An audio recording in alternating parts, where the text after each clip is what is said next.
High performance training, action mindset. This is important. How do you develop the action mindset, but actually also, here, I should just add this in here. How do you actually get the action mindset and then make it a discipline? Discipline. Here it is. First thing you've got to adopt, well, there it goes, is your, let's try this, your 30-minute daily block. People tell me all the time, Brendon, I got this dream or this goal. I'm like, great. What 30-minute period of day are you going to work on it today? What do you mean? Well, you said you have a big goal, right? Yeah. Big idea, right? Yeah. Okay. Show me when's the 30-minute block that thing gets today. It's a new idea, you say, right? Yeah. Okay. Where is it? Is it 1:30 to 2? Is it 4 to 4:30? Is he going to check it at 5 right after work till 5:30, then get on the commute a little later? Like when? New ideas must have new blocks of time. Write it down. New ideas must have new blocks of time.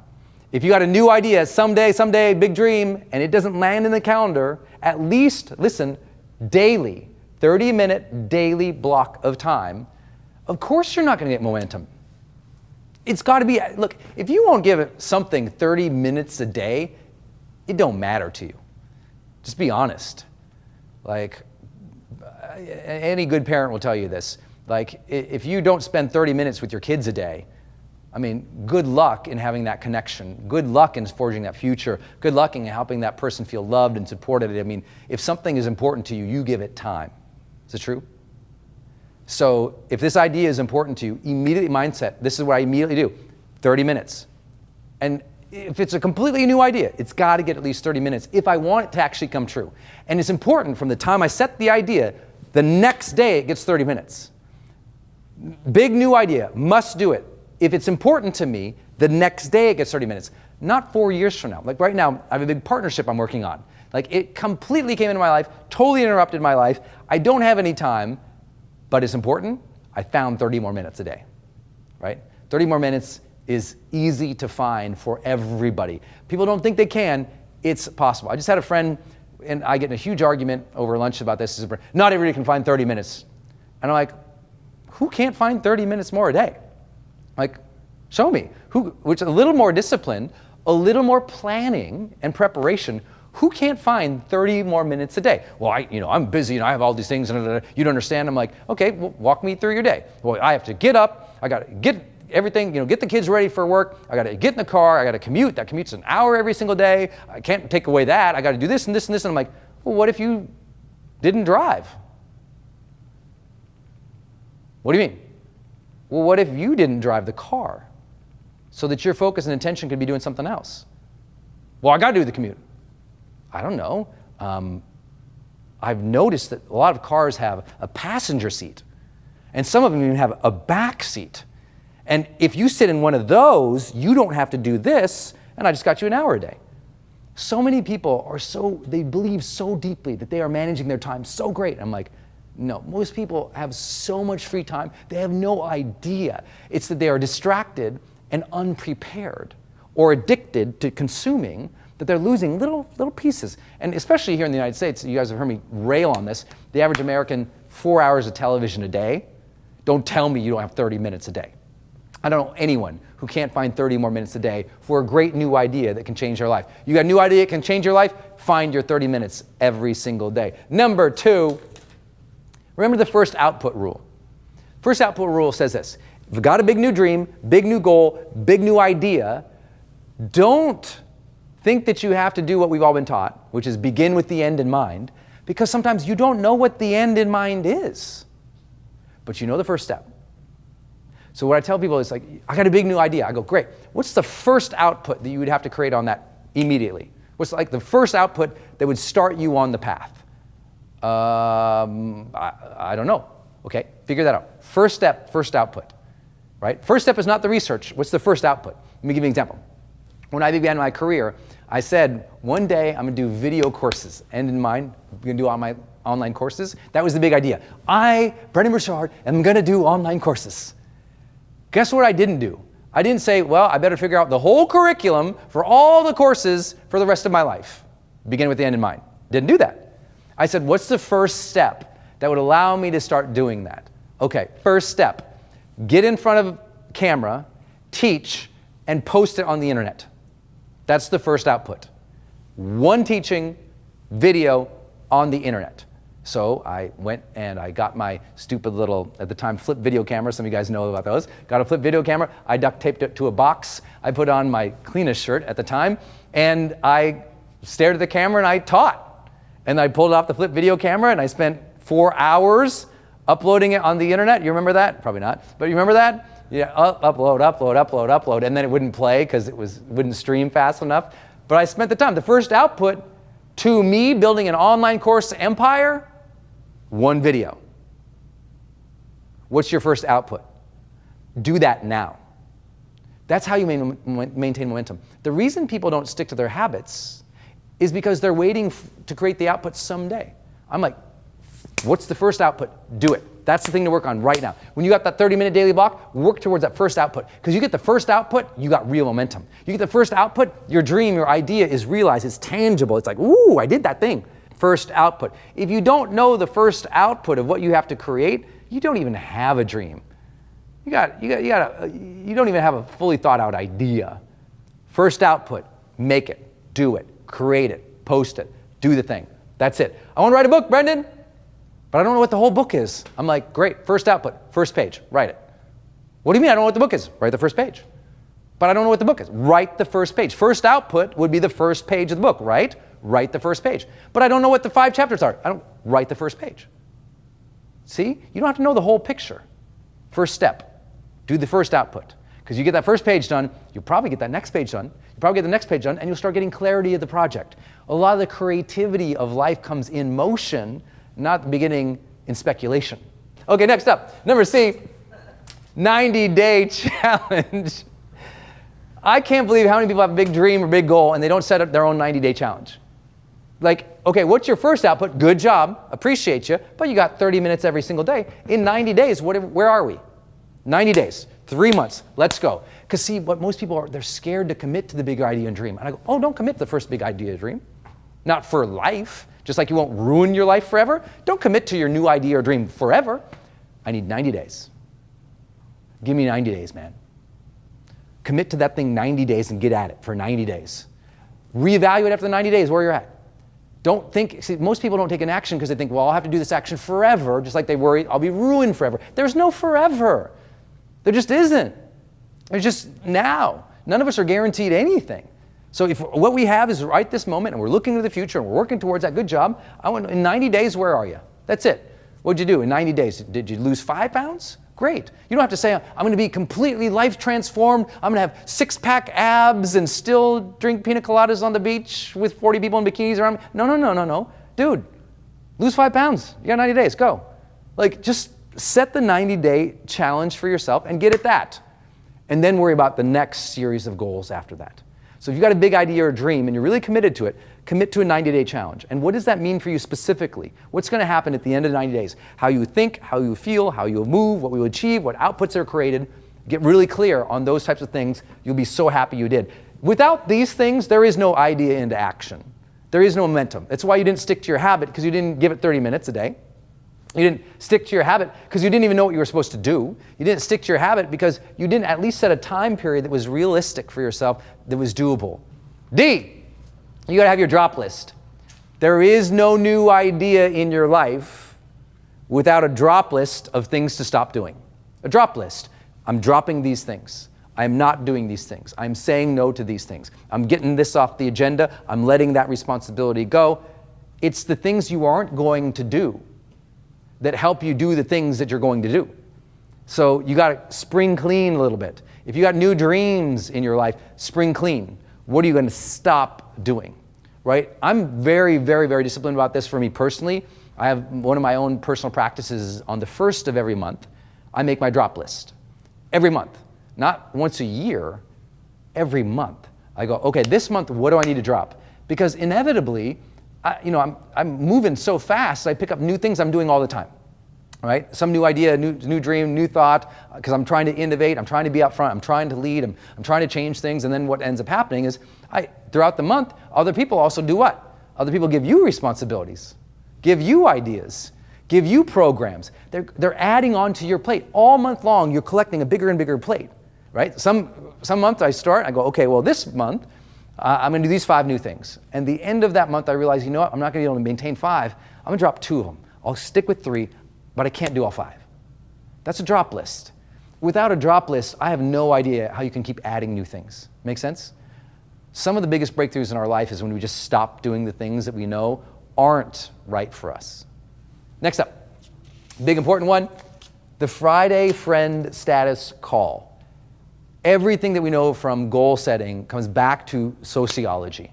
If you don't have someone you're doing something with actively, if you don't have an accountability partner, you don't have a coach, you don't have a friend you go to lunch with or someone you talk it through, then the odds of that happening for you are so low. Because you know what? We're social beings. We need processing time with other people. And the more processing time we have, usually the more progress we get, right? It's why therapy is so powerful in unlocking people, or coaching so powerful in unlocking people. It's like, oh, I'm processing, oh, I'm getting distinction, I'm getting more progress. You need that Friday friend status call. If you got a big new goal or dream, all I want you to do, every Friday at the end of the day, literally 5-minute, 10-minute, 15, 30-minute call, whatever it is, pick it up, call your friend and say, I did this week. Struggled with this worked, that went well. Now you go. How did you do? And just, you got one person in your life every week you're talking about momentum with. I don't care if it's your mom. I prefer this as a human, so not the cat, but a human that you every single week you talk through things with. Like, where are you? I don't care if it's the librarian. I don't care if it's your social worker. I don't care if it's your brother. I don't care who it is. It's gonna be the stranger across the street. Don't talk to strangers if you're PG-13. But everybody else, have that conversation and just on a Friday go, hey man, this is where I'm at. Because if you won't do that, I promise, if you don't socialize your learning, you will not achieve your dreams. You must socialize. What am I learning? Where am I at? How's it going? What am I struggling with? You got to ask for help, but you need a consistent basis. Big dreams require weekly check-ins. Write it down. Big dreams require weekly check-ins. So who's going to be your weekly check-in? Accountability coach? Friend? Mentor? Who? Every week, check-in. And if you're like, well, I don't know anybody, everybody hates me. You know what? Go on your Facebook page every Friday at 5 and go, this is what I learned this week. This is what I tried. What did you guys try? And all the people who make fun of you, delete them. And everybody else say, good for you. So easy. Life's very simple. Next, create motivation triggers. When I walked in this door today, it's the same when I walk in the doors of my conference rooms when I'm doing my seminars, that usually my doorway trigger, meaning that's what a motivation trigger is. A trigger is something physical or tangible happens and you attach either a statement or an action to it, okay? Trigger is something tangible that you say or do when something else happens. So when I walk through a door, and that's every door of my life, I walk through a door, my mind almost always says, because I've just conditioned it over and over and over doing this, I walk through a door, my mind says, I am a happy man entering this space ready to serve. I'm a happy man entering this space ready to serve. It's been since I was like 20 years old. One, because I always want to remind myself, I'm happy. I have so much to be grateful for. So do you. So how are you reminding yourself that you're grateful, that you're happy, that you're good? And then I remind myself, I'm entering this space ready to serve. Not hoping to serve, not maybe one day I'll deserve to serve. I'm ready right now. Whatever I know, I believe in my ability to figure things out. I'm ready to serve now. I don't need permission. I don't need more money. I don't need more team. I'm ready to, whatever I got, I'm ready. Let's go. I don't need new things, more things, better things, tons of things. I'm ready to serve right now. Let's go. I'm not ever waiting to provide service to the world. Ever. You don't have to have the big stuff, the fancy stuff, just go. I didn't have big fancy cameras and lights and fancy big flip charts when I started this. It was me in a really dirty shirt with the thing, the buttons too hung open, like, you know, it's like, it was so nasty and gnarly and bad. It was awesome, and I was ready to serve. You don't have to have everything. I was watching this documentary recently on my man Usain Bolt, one of the greatest, well, he is the greatest sprinter of all time, right? And you see the scene of him, and he's doing sprints in a field with like this sort of little belt tied around his waist, tied to a chain, tied to, We would call it a weight sled, but you could barely call it that. A little metal sled where you put on like, weights, like a 45-pound weight from it, like lifting. And it's like, so he would sprint with this little things. When you go to the NFL, or I work with my major teams, they got the fancy sleds, these longer sleds that glide when you take off, that release proportionate amount of tension along with the weight as you speed up, like very fancy contraptions now. This dude, the best ever, is down in Jamaica in a hot field with this huge belt on, with like one coach, not 12 coaches, one coach standing there next to him. He ties this thing, and when he takes off, this thing is bouncing along behind him. It's like, and he's the world's best, because he's not waiting to have everything to train, he's training. I'm not waiting to have everything to serve, I'm serving. So many of my people, well, one day when I have a following, I'll post some stuff. I'm like, start posting stuff. Now, one day when I'm ready, I'll put myself, no, there is no one day to be ready. You're ready now, go. It is a mindset you must have. You're ready to go. So that's one of my triggers. Walk through a door, I'm entering the space as a happy man, ready to serve, let's go. And that's just one trigger. I have all sorts of other triggers. I have different doorway triggers. When I walk in my house, I say something a little different to myself than when I walk into my office. But other triggers I have. When a door closes in a car, every time a door closes in a car, I say something else to myself. When I walk into my office, I take a first action that triggers momentum for me. Like, you need to have first actions or space triggers that help you stay your best. They're ultimately all geared towards one thing. How can you remind yourself to be at your best? And how do you use physical objects, time periods, situations to get yourself there? That's the question. That's your job. These are motivation triggers, because if you're not triggering yourself, the world's doing it for you. And if the world's doing it, you know what the world's going to trigger you towards? Angst, outrage, distraction, consumption. It's not going to trigger you towards you being your best self. So if you didn't maintain your habits this year, go on my YouTube channel and type in the word, type in the power of habits, and you'll see a video that will teach you how to set some more of those examples, right? If you look in a mirror, you should have a mirror trigger. See your reflection of yourself, say something to yourself. I know that sounds like just like positive thinking kind of stuff, and you know what it is. Because what's the alternative? Stupid thinking, negative thinking, scarcity thinking? You need to have a little bit more triggers set up to make you work. And sometimes, if it's not just you, get somebody else to do it. Get a coach to do it, a mentor to do it, a friend to do it. But you need to be triggered to be your best. How are you currently triggering yourself to be your best? Many of you know, you've been with me for years. We kind of, now everybody does it, but we were the first one to do it. When the smartphone came out and the first alarm was able to be set a label, I created this training and put it out about saying, hey, use this alarm label on your phone to send yourself reminders to tell you to be awesome.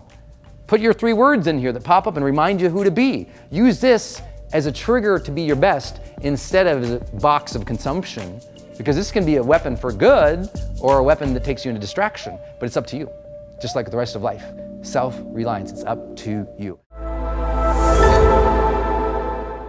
Part of the problem is they believe that there's going to be one singular wow purpose for them, and not realize our purposes change throughout our lives, as we all teach. That your purpose and your mission, your sense of fulfillment and meaning shifts at different times of your life. If it's different when you were a teenager than when you were a mom or a parent, than when you were a leader or a business owner, it just changes. But purpose is not a destination.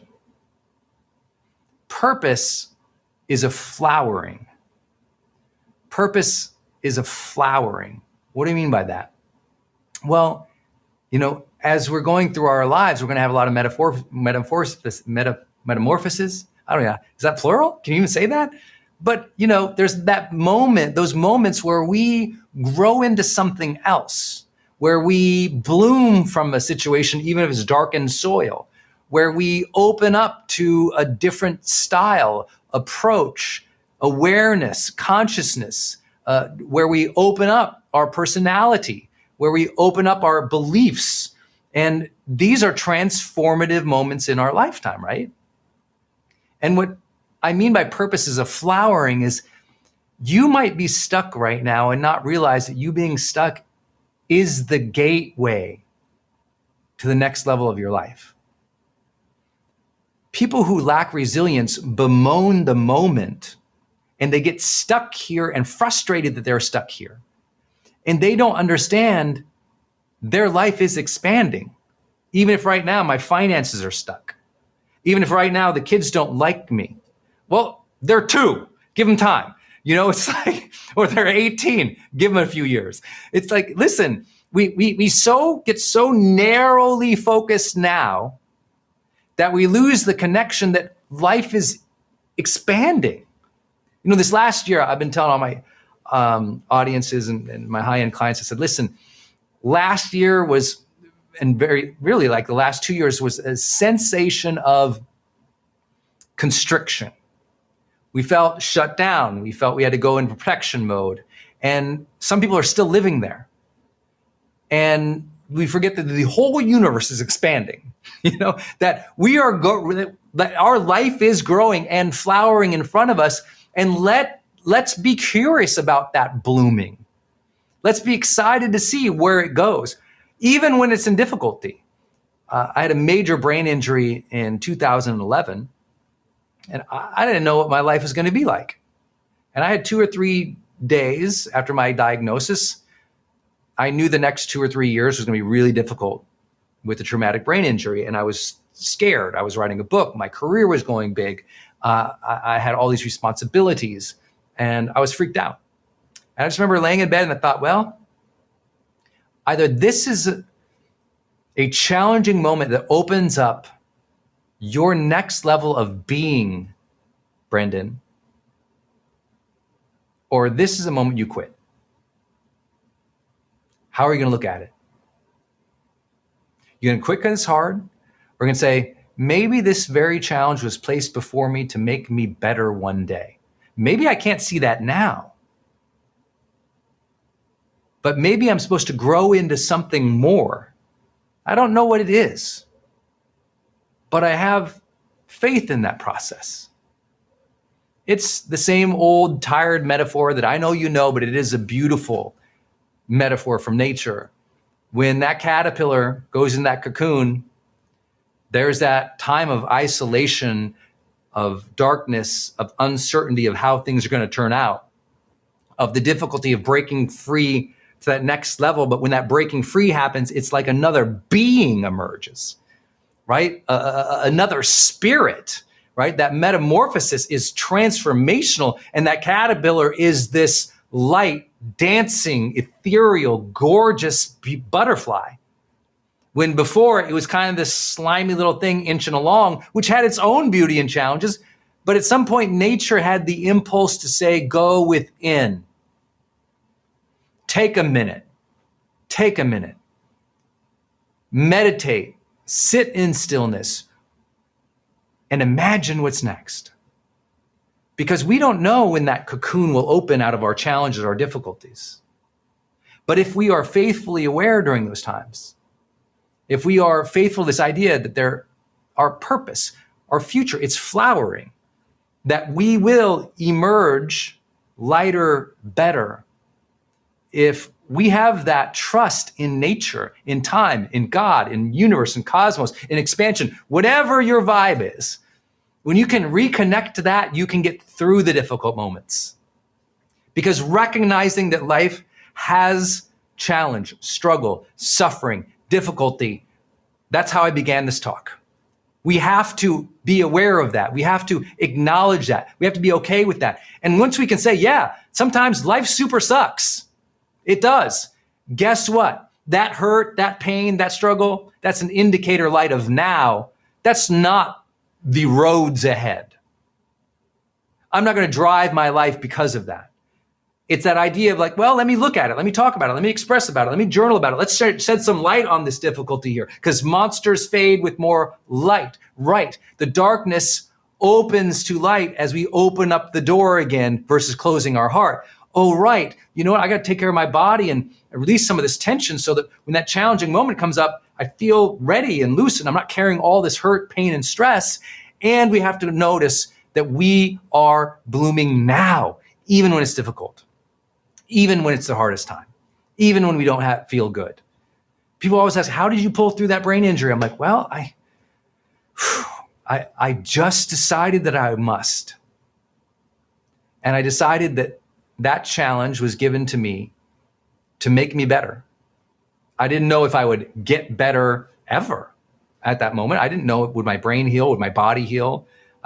For those who know the story, I had wrecked a four-wheeler, an ATV, and I snapped my wrist off, broke a couple ribs, threw out my hip, dislocated my shoulder, rattled my brain with a traumatic brain injury and post-concussive syndrome. Tough time, tough 2 years, brutal in many ways. And it was a moment where I could have quit, or I could say, all right, I guess this is asking me to get better. This is a big challenge. How will I meet it from my best self? How will I maintain my own energy? How will I reach out to people?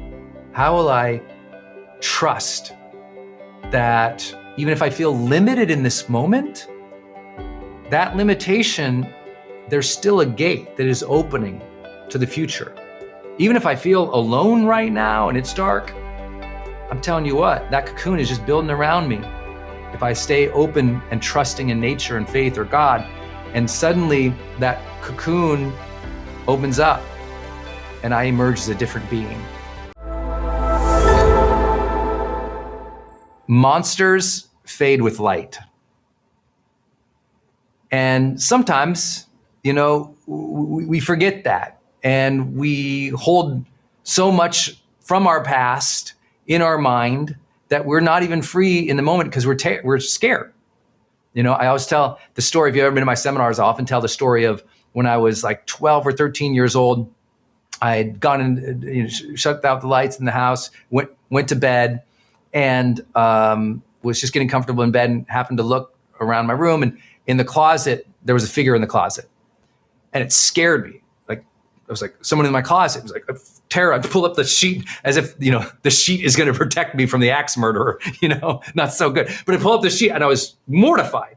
And I just sat there and I was just like, I felt all these fears and all these thoughts went through my head, and it was just terrible. And finally I was like, just laying there, and I was like, I realized how ridiculous it was, because if it is an axe murderer, here I am, just not going to do anything. And I willed myself to throw off the covers, go turn on the light, and then attack this thing, right? And of course, what I see, turn on the light, go to the closet. It's my baseball cap, my winter jacket, hanging just at the right angle with the right shadows. There's no monster there. I had made up something bigger in my mind than what was actually there. Mental resilience is often about the truth of light being shed on things.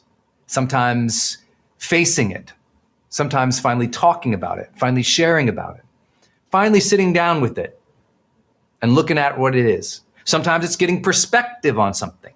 But that mental resilience comes from perspective, going, oh, I thought this thing was big and scary and awful and traumatic and going to be forever.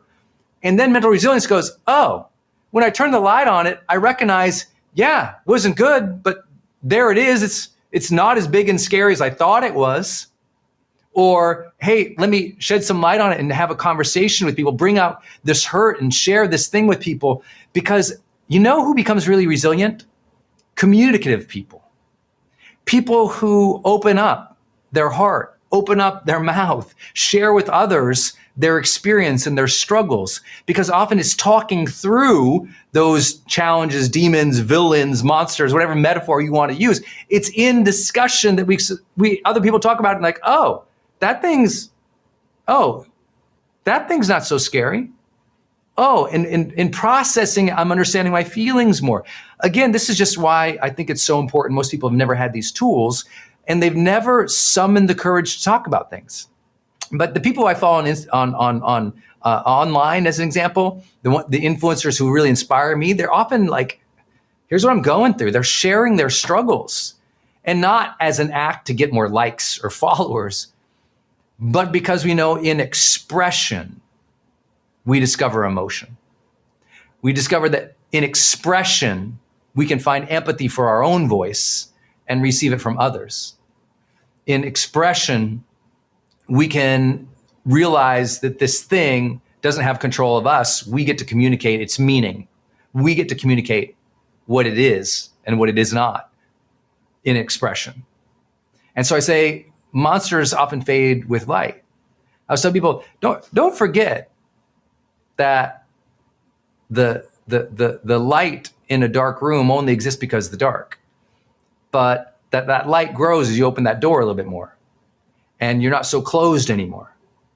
And people fail to realize and go this deep on resilience. Most people are like just mental toughness. And I'm like, yeah, how about we start with, instead of mental toughness, we start with emotional openness. Because if we start with emotional openness, when we open that door a little bit to our truth, to our real thoughts, our real feelings, our real desires, our real needs, when we open the door just a little bit more, that light comes in a little bit more. And the more open we learn to be emotionally, mentally, spiritually, the more we tend to notice the light of the world. When we close down and shut within, and we obsess about and stay static, frozen about the monsters, that's a long, dark night of the soul. So I want to remind you, you can open up again. That might be the first next right step for you, to open, to express, to share. Even if that just means you sit down with your own journal and acknowledge it and write it down. This doesn't mean you need to go do Instagram posts. What it means is sometimes literally just writing about it can help you activate a different part of your mind, can help you gain control over it by giving it voice. These are skills, right? These are skills.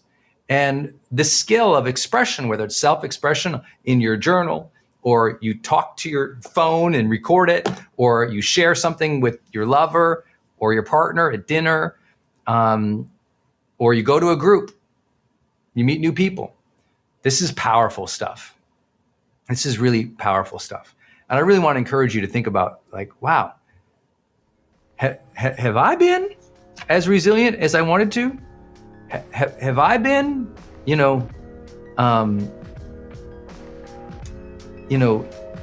stuck in a room thinking there's bigger monsters out there? Because another part of resilience is that perspective to realize that tomorrow that you're so scared about, it's a baseball cap and a jacket.